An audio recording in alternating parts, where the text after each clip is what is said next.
ayun, yung first question, walk me through dun sa parang naging decision making mo or decision path mo. How it all started, what triggered you to dive in, and kung ano ka yung current situation mo ngayon. Go. Okay. So, so currently I am like my path is being a full-time musician. Um, so ever since I was a kid talaga, I was always into music. But 11 years old, I started writing songs, and parang at that early age, I already knew that that's what I wanna do. I wanna share my songs, I wanna perform and everything. And and it's just syempre, like as a kid, di ba, parang your parents, it's like you have to finish your studies and everything. So me, like I ever since parang medyo achiever yung mindset ko sa school.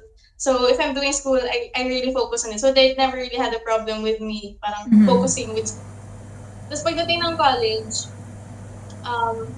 I joined this contest, talent contest, yung select ako na to Ride to Fame. And dun ako na-sign sa isang record label. So like during my last 3 years of college, nag-gig na ako, and I was going to the studio recording. I was having some guesting sa TV, sa radio, ganun. So in short, I was like balancing school and music. Pero kasi the thing with me, what I noticed now with myself, I'm not saying na parang I'm stuck with this kind of mentality, pero what I noticed with myself is, hirap ako, I'm not really good at balancing things. I mean, kaya kong i-balance, pero it's not that I'm gonna excel at both. Both, yeah. It's going to be like a middle ground for both, or one is gonna be better than the other. I'm not the type na I can juggle so many things tapos I'm so great at everything. Because there are some people who are like that. Yes, yes.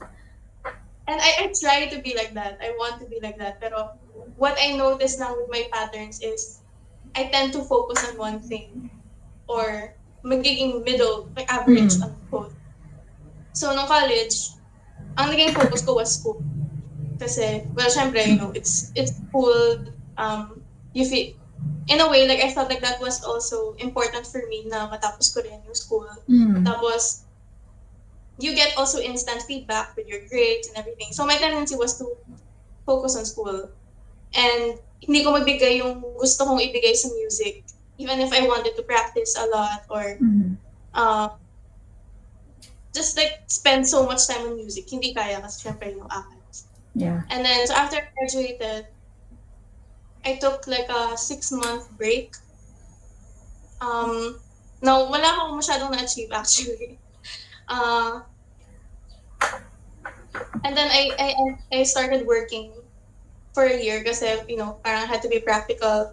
And in a way, I wanted to release music na rin pala independently nun. And I felt like it was my way to earn the funds to do it. So, I worked for a year, and then it happened again. Like, hindi ko na naman mabalance yung music and yung work. So, nagigig pa rin ako habang nag-work. Pero, yun nga. And my work was heavy. And the thing is, I really loved my job noon. I was so passionate about the industry also. So that's the thing with me, parang, when I'm so passionate about it, I really will get lost in it. Yes. Like, unlike music, ayun naman, parang with work, you get instant, you see your output, you get feedback. So the tendency is tend to focus on it, well, at least for me. So, I was doing well, so lumalamang yung performance ko sa work versus sa music. Pero at the same time, I was really craving for music also. Parang I knew na I wasn't practicing as much as I wanted. I wasn't making the progress na I want for music. Pero when I'm working, I enjoy the work din naman. So, it's just after the work, or when I come from work na nirealize ko na parang, wow, I wish ganitong oras din yung nabibigay ko sa music. Hanggang sa I attended this music camp. It's a songwriting camp. It's called the PhilSCAP Songwriting Bootcamp. So PhilSCAP is like this organization that collects royalties for artists. So if you post your songs on YouTube or Spotify, or yung songs mo pinlay sa restaurants or sa boutique, ganun. Sila yung sisingil ng royalties dun sa mga yun and to give it to the artist. Yeah. So, it was a 3-day camp. And as in like every day, alam mo literal, like parang siyang camp rock. Na everyone's singing all the time. Parang, may ma-meet ka lang na person later on, naka-group, naka-huddle na kayo, people have their guitars and singing, nagsasagutan na ng songs. Saya. I didn't possible, pero impromptu type of singing and everyone sharing their originals tapos ima-mash up nila with another song. And hanggang sa, parang there was one time hanggang 6 a.m. kami, tuloy-tuloy yung mash up lang ng song, pero everyone was drinking, ganyan. So, when I was in that camp, like, naisip ko, now this is what I want to be doing. I think this is my world. This is where I belong. Tapos, I spoke with 2 of the mentors in that camp. So, yung mentors nun were, yung mentor ng group ko nun sa campus, si Yael ng Punch Cola. Tapos, Rico Blanco was also there. Tapos, I got the opportunity to talk to them. Okay. And then I parang, what's your songwriting process like? You know, syempre, I asked them those questions. Parang, how did you start with music? How did you balance with school? Because I was asking them stuff like that. And then I forgot exactly how the topic went there, but I talked about how I wish na I was doing more for my music. And ganyan. And then Rico Blanco asked me a question na it stayed with you. That niya. Sabi niya sa akin, what is the biggest sacrifice pa daw na I made for music? And then, so yun. He asked me parang what was the biggest sacrifice that I made for music? And then I started crying in front of him. It wasn't like hagulgo level. As in like ugly. And even si Yael was just like looking at me. Sobrang hyper na ni Yael. Tapos ako I'm like crying.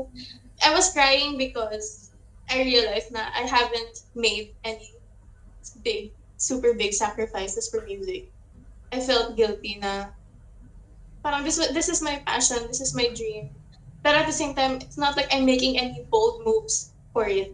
Okay. So, my wake-up call na, and so, parang yun, and sabi sa akin ni Rico na I'm not telling you to quit your job, I'm not telling you to do this, pero that's something you can think about na. Because if you want to do something, you want to achieve something, then you have to put in the work for it. Kasi kung anong in-invest mo, that's what you're gonna get. So if you want to achieve greatness, then dapat great moves and big moves din yung i-invest mo in it, right? So, I went home from that camp with resignation in my mind.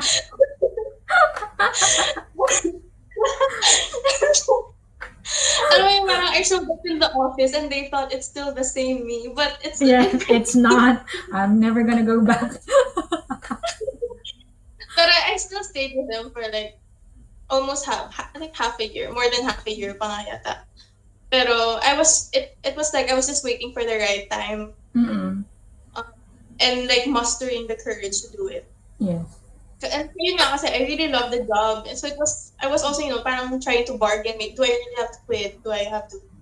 Pero like bumabalik sa akin yung sinabi sa akin ni Rico na if you want to achieve great things, then dapat ganun din yung invest mo. And that's another thing that I noticed, na parang no matter what I was doing, whether it was school, it was work, even if na I was enjoying them, even if I felt like I was doing well, hindi pa rin talaga mawala yung music sa isip ko. And I had this realization din na I could be successful, let's say, in finance or in business, or I even plan to go to law school nun. I successful in law school. Pero if I feel like I didn't give as much as I can sa music, I'm going to regret it. Pero if, let's say, I give everything to music and did not succeed, I'm not gonna regret it, even if I missed out on those other opportunities. So, parang that was a sign for me na I have to, like music, I have to try at least one point in my life, give everything to music, So, yun. ayun, and then like until April, na-muster ko na yung courage to resign. And yun. And the funny thing is like nung time nun, I wasn't scared at all. It felt like me finally doing what I want to do. Okay. Kasi I think yung camp talaga, being in that camp, it really showed me the world that I want to be part of. Okay. So, yun. It made the decision making easy. Because of that camp. Parang Yeah. it enlightened you kasi from all the, Mm. you knew it from the beginning that it was something that you are or something that you envisioned your life na yun yung gagawin mo forever. Pero parang yun nga, two worlds came in. Tapos, Yeah. so when you rendered your resignation, di ba, it's one thing to deal with that in your corporate or career life. Pero how was it in your family? Na parang,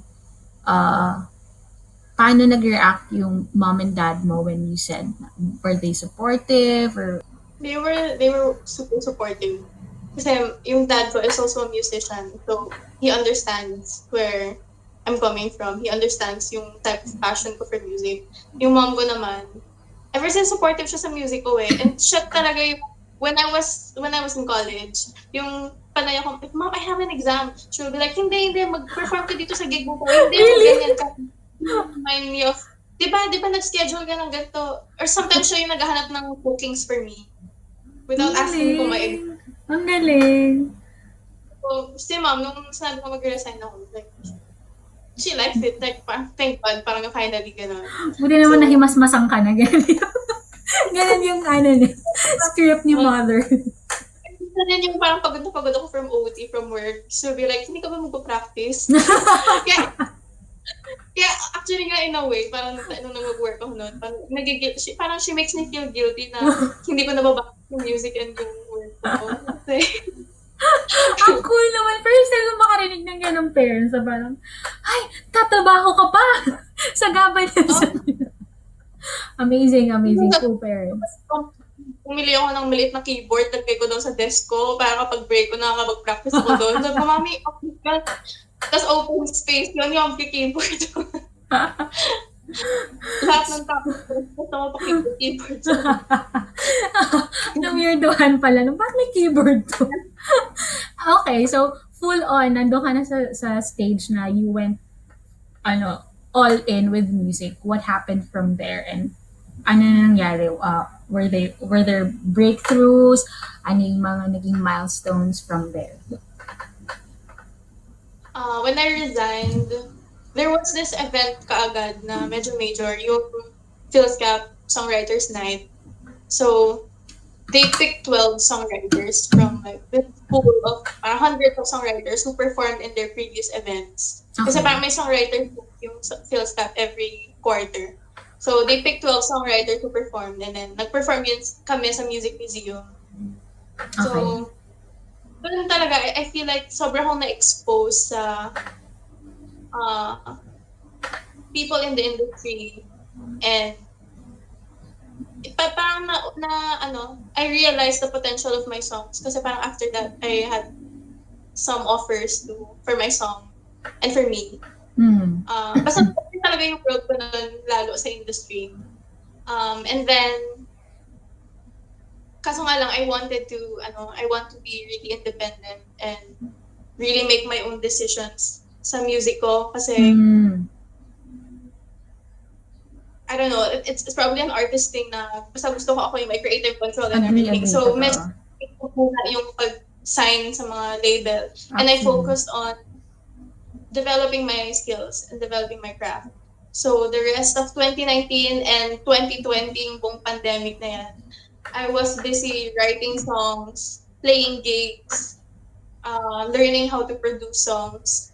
And I think yun yung pinaka na itulong talaga ng pag-resign ko na hindi ko magawa nung nag-aaral ako, nung nag-office ako. Yung just to lock myself up in the studio or with my piano and my guitar and study and develop my skills. Hindi ko siya magawa noon. It's always like 3 hours or 2 hours Pero sometimes kasi yung inspiration, you have to sit ng matagal for it to strike, and then when it strikes, you have to make the most out of that moment and really get lost in that moment. So yun yung point na yun, hindi ko siya ma-achieve nung 1 hour, tapos kunyari pagod ka pa sa school, pagod ka pa from work, hindi ka talaga, you couldn't get in the zone. Yeah. Pero nung I had all the time na, yun, like, I can stay in the studio buong araw, buong kain. Na-develop ko talaga yung skills ko. I got to really understand kung ano yung sound ko, ano yung vision ko as a musician, yung creative, yung artistic vision ko, like, na-solidify ko talaga. So, yun, that's what happened 2019, 2020. And playing gigs. Na-develop ko yung confidence ko in performing publicly and interacting with people. And I also did live streams, which was, for me, it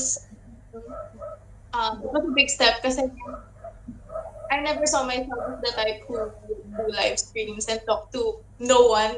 but I'm so energetic. I'm not energetic, pero basta parang, you have to act like you're talking with someone but there's no one there. Yes. Akala ko like, I would be so awkward, pero chill pala.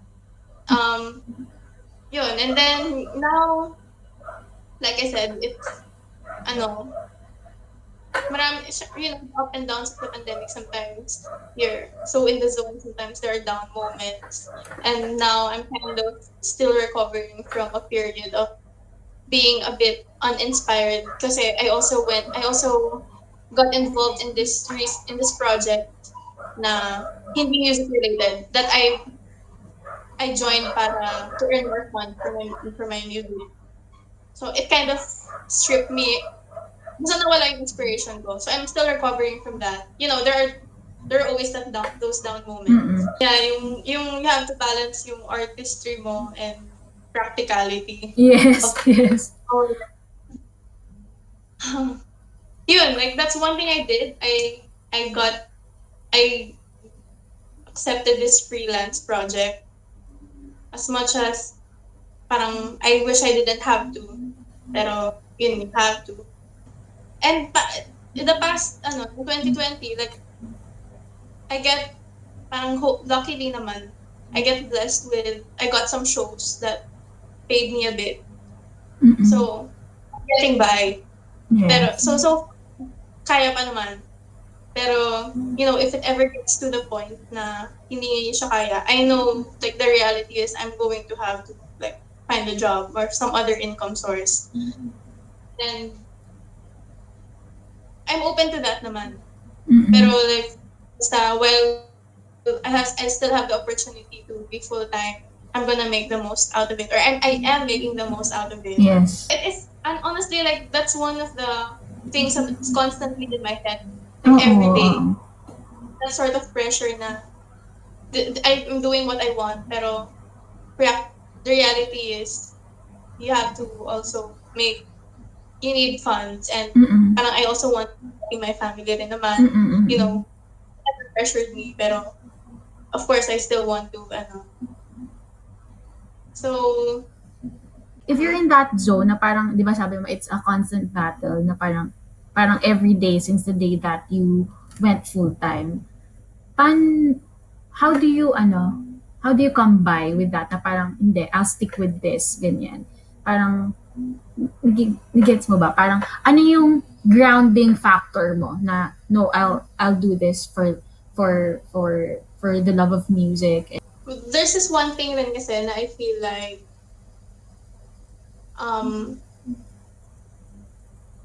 in a way, medyo, kasi I want to release a song. There's a specific song that I want to release. And nade-delay siya because hindi ko pa ma-record yung vocals ko.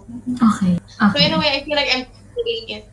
And I guess there's that sense of feeling ko if I just release that song, there will be more opportunities with my music. Okay. Na I don't have to look for a job yet. Na parang feeling ko, if I just release that song, there will be more opportunities. Okay. So, that pressure to mag-apply ka na ng job, ang nagre-remind sa akin is, no, finish the song. You Mm. don't the job, finish the song, and see kung anong ma-achieve nun before you Okay. look for a job. Feeling ko, hindi ko pa naman nagagawa lahat for music for me to think na it's not enough talaga. So, You're just parang ganun. starting. Yeah, I know may mabibigay pa ako sa music that could possibly bring some income na yun. Tsaka I love it na yung grounding factor mo pa din. It's still, it's music. It's related pa rin sa music. All of that being said, parang ano sa'yo now is like a definition of boldness from coming from that context. For me, boldness is this parang unapologetic type of focus to your goals na you're just so focused on, in my case, it's music, na there's no need to have to explain it to other people why I feel this passionate about music. No need Nice. for everyone to understand the exact context why I'm making this decision. And even yourself, parang you don't question yourself, parang why do I feel this strong urge for music? Why am I making the right decision? It's because you're just so focused on that that passion that you feel towards music na yun lang talaga nakikita mo. Mm-mm. It's not feeling the need to tone down your goals, your dreams. Kasi, like sometimes lalo na pag tinanong tayo, what's your goal? You Yes. will be like, no, I just want my songs to be heard. Or ayoko namang maging sikat. I don't need all these things. Or, basta parang parang nililitan mo yung goal mo for whatever Mm. reason. Pero there are some who might be toning it down for fear of, ayaw lang nilang i-claim na, ayaw lang nilang i-claim yung big goal na yun, or they don't have the confidence to say na kaya ko yan. And I think boldness is parang believing na kaya mo and approaching your dream as if it's already a given na kaya mo yun. Parang Aww. working of, of standpoint na it's a given, I can do this. It's just a matter of how. What's your advice to those artists who are even, have been planning this for quite some time na, siguro a year or so na. Pero ang hirap, especially now that it's pandemic na parang in terms of security, of having to have gigs and whatnot being listed and so on. Ano yung parang just one piece of advice for those people who might be also watching this vlog? Parang remind yourself to na you do things will happen at your own pace, at your own time. And you don't have to rush yourself into feeling ready. I mean, of course, parang as much as possible, you try to work towards it. Pero don't feel pressured or beat yourself up if you feel like you're taking so long or you don't feel brave enough. Kasi I think everything that's happening to you is you're making progress towards approaching that moment of feeling ready. And, parang kanya-kanyang way kasi yan how you will feel ready. And I think in your specific moment, all the factors will be so uniquely designed na ikaw mismo, it's gonna feel so perfect for you kung how things came together for you to get to the place na I feel ready. And yung motivation is tailor fit to how you feel, what you think. Parang in my case, diba, it was the camp and how it related to balancing my other endeavors. Basta parang ganun. The moment na you will feel ready is going to be so tailor fit to you. So parang allow it to happen naturally. So that when the time comes, when it arrives, yung type of readiness mo is going to be, and I know it's gonna feel sure. Ikaw mismo, you're gonna know it's the right time. And I think that's the best time. I mean, they say it's wrong to wait for the right time, right? Because Never gonna come. I think it's a mix of both.